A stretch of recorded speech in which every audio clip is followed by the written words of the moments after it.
नमस्कार दोस्तों, आज हम आपको एक ऐसी कहानी सुनाने जा रहे हैं जो इतिहास में मजाक बन चुकी है। वो कहानी, यह जो कहानी है एक शहर की नहीं बल्कि एक समय की नहीं बल्कि हर समय इसको याद होना चाहिए। ये हमें वो सिखाती है जो इंसानी फितरती दिमाग होता है, जो ये इंसानी दिमाग होता है ना, किसी भी सिस्टम की खामियों का फायदा उठाना बहुत अच्छे से सीख लेता है। यह जो कहानी है ये कोबरा इफेक्ट की है। मतलब जब किसी समस्या को खत्म करने के लिए उठाया गया जो कदम है उसी समस्या को और ज्यादा बड़ा बना दे। यह जो कहानी है ये कहीं दूर की नहीं, ना ही कोई विदेश की है, यह सिर्फ हमारे भारत की ही कहानी है। भारत की कहानी जो है ये भारत की राजधानी दिल्ली की कहानी है। तो चलिए इसको शुरुआत करते हैं। आखिर कोबरा इफेक्ट है क्या, इसमें हुआ क्या था, तो आप वीडियो को अंत तक जरूर देखिए जिससे आपको क्लैरिटी मिल सके। यह जो कहानी है ये ब्रिटिश साम्राज्य के दौरान की है, तकरीबन 1800 के समथिंग की। उस समय ब्रिटिश हुकूमत थी। अंग्रेजों के लिए ये शहर बहुत महत्वपूर्ण था क्योंकि ये भारत की राजधानी भी थी और दूसरी बात ये व्यापार का अहम केंद्र था। तो उसी समय एक ऐसी घटना घटी जिसने अंग्रेजों के होश उड़ा दिए। घटना थी कोबरा इफेक्ट। मतलब जो कोबरा जहरीले सांप होते थे उस टाइम उनकी संख्या इतनी ज्यादा हो गई थी, दिल्ली और उसके आसपास के जितने भी शहर थे उनमें कोबरा सांपों की संख्या इतनी ज्यादा हो गई थी, लोगों का जो जीना था वो हराम हो चुका था।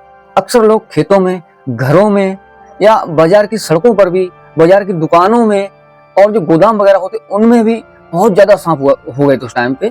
तो लोग बहुत ज्यादा परेशान थे इस समस्या को लेकर के। हर साल कई लोगों की जान तक चली जाती थी कोबरा के काटने से। ब्रिटिश सरकार को लगा अगर इस समस्या को हल नहीं किया गया तो हमारे व्यापार पे भी बहुत ज्यादा असर पड़ेगा और सत्ता पे भी बहुत ज्यादा असर पड़ेगा। सरकार ने इस समस्या को हल करने के लिए एक स्कीम चलाई। जो स्कीम थी, मरे हुए कोबरा सांप को लाएगी, सांप के बदले उसको पैसे दिए जाएंगे। सरकार का तो इरादा बहुत साफ था, लोग ज्यादा से ज्यादा कोबरा को मारकर लाएंगे और धीरे धीरे शहर से खतरनाक जीव खत्म हो जाएंगे। ये जो सरकार ने स्कीम चलाई थी, शुरुआत में तो उसका बहुत अच्छा सा असर दिखा।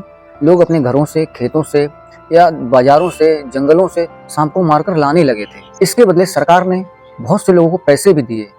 सरकार को लगा कि दिल्ली में अब कोबरा खत्म हो गए हैं।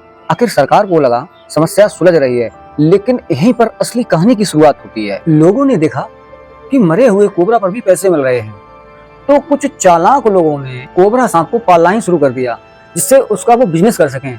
मतलब सरकार को बेच करके, जैसे कोबरा को मार के सरकार को बेच करके पैसे कमाएं। कई लोगों ने अपने घरों में या गोदाम में या खेतों में कोबरा को पालना शुरू कर दिया ताकि वो सरकार से पैसे कमा सकें और उनके लिए कोबरा कैश मशीन साबित होने लगे। लोग रोजाना कोबरा को मार के और सरकार से डेली पैसे लेके जाते थे। सरकार को इस बात का कोई अंदाजा नहीं था।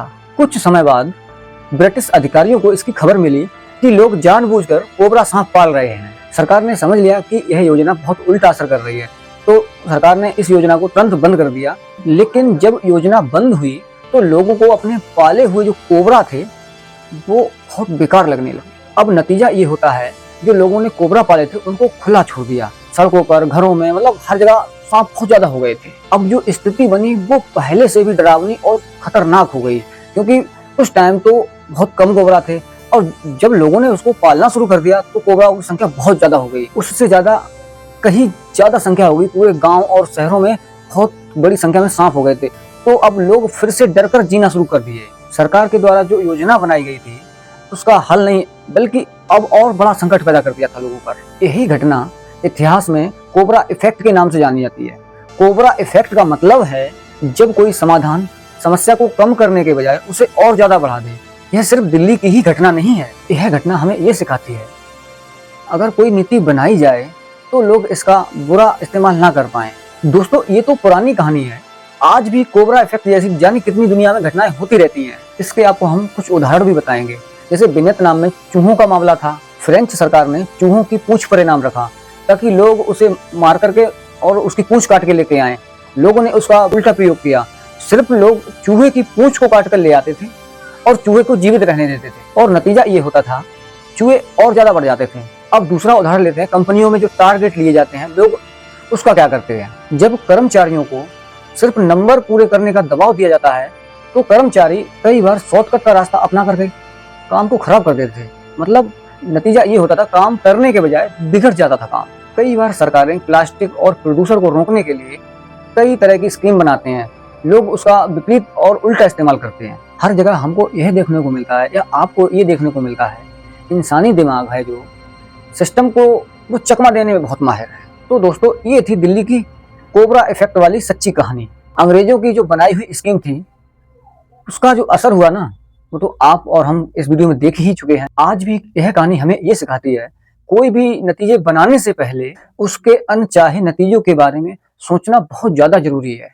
तो दोस्तों, आपको ये जानकारी कैसी लगी, आप कमेंट में जरूर बताना। अगर ये वीडियो आपको पसंद आई हो तो वीडियो को लाइक कर दें, अपने दोस्तों के साथ शेयर कर दें, क्योंकि ये बहुत छोटा सा चैनल है, आपकी सपोर्ट के बिना मैं कुछ नहीं। तब तक आप सभी लोगों के लिए दिल से धन्यवाद। जय हिंद।